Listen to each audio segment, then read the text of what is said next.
Difficult trend in the housing market continues, but with more challenging data. I'll explain that and the two big hurdles that you need to overcome. That more coming up.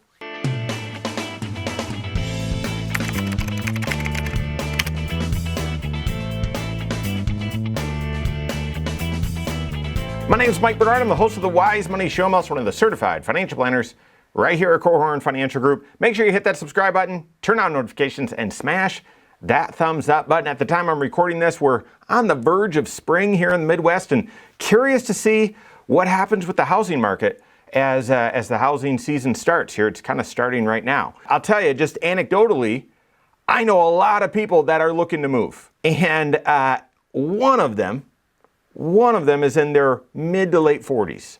The rest of them in their late 50s to late 60s. And you might just say, well, Mike, that's sort of your age group is in that range and the people you connect with are in that range. So there's no coincidence there. There's no information there. That's just sort of who your network is.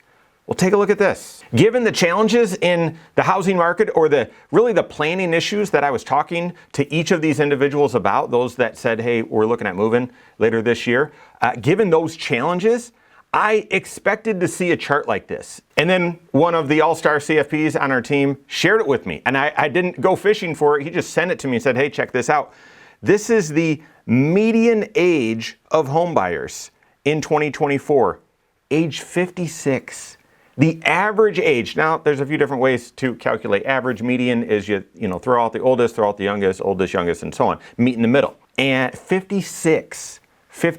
Now, that compares to 45 just a couple years ago, up over 10 years just a couple of years ago, and dating back to, turns out, about the time I was born, the average age was 31. The trend is that it's older and older individuals that are buying houses. And I would have, again, that sort of fits what I'm seeing in my own sort of world right now. People reaching out, talking about, hey, how do we navigate a house move? We think that's on the horizon this year.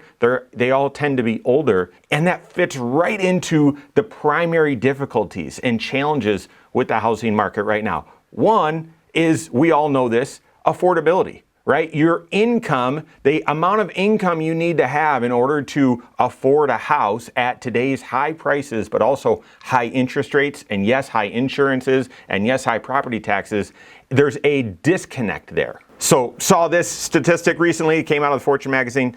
The average, so the median home price is over $430,000. And in order to afford this, quote unquote, you would need to have an income, the household would need to have an income of over $165,000. However, the average household income is just over $78,000. So there is a disconnect here. Housing affordability, I could have shown you a ton of different charts about how awful it is and stretched it is. This speaks to it. And then looking at that same information, just a slightly different way, but this one in comparison to the real estate bubble, the housing affordability is worse today than at the peak of the last housing bubble. The median American household would need to spend a record 47% of their income to afford the average median price for a house. So housing affordability, that's one of the challenges. Individuals that I talk to that are looking at buying houses, they're really careful. They're not using a lot of debt in order to make the purchase, simply because the high interest rates compared to where interest rates were just make the house not affordable, as well as the high price that you need to pay. But then the second big challenge to buying a house, whether you're moving or you're buying a house for the first time, is the down payment. And this is where a lot of the folks that have come to me and said, hey, we're looking at buying a house or maybe moving this year, this is the planning issue. We know, hey, it's not as affordable, and so how are you going to pay for it, blah, blah, blah. But it's really, how are you going to get the down payment? Because with housing values being high, your down payment now obviously is proportionate to that housing value, so that's increased. But the other trend is typically you are needing to buy before you sell. You need to buy before you sell. It's always been super, super inconvenient to sell your house and then buy the next one, right? It's super, super inconvenient to do that. The last time we moved, it's a long time ago. The day that we sold our house and had it under contract, we had the real estate agent lined up, and we went and saw a ton of houses that night, and we wanted to make an offer immediately still. So we made an offer that same night that we sold our house, and still we couldn't align the closing dates. And so we were living with the in-laws for a couple of weeks with a couple of young kids and some pets. It was not desirable. So it's always inconvenient to sell before you buy. However, selling before you buy is the least financially risky, okay? But in today's market, because it is so challenging and so competitive, if you're moving, especially with the folks in their mid 50s, late 50s and older, you want to buy something specific. So you are buying typically before you're selling, which creates even more challenges with the down payment. Are you going to pull money from investments? Are you going to get a home equity line of credit? Do you have extra cash in the bank that you've been saving up in anticipation of this?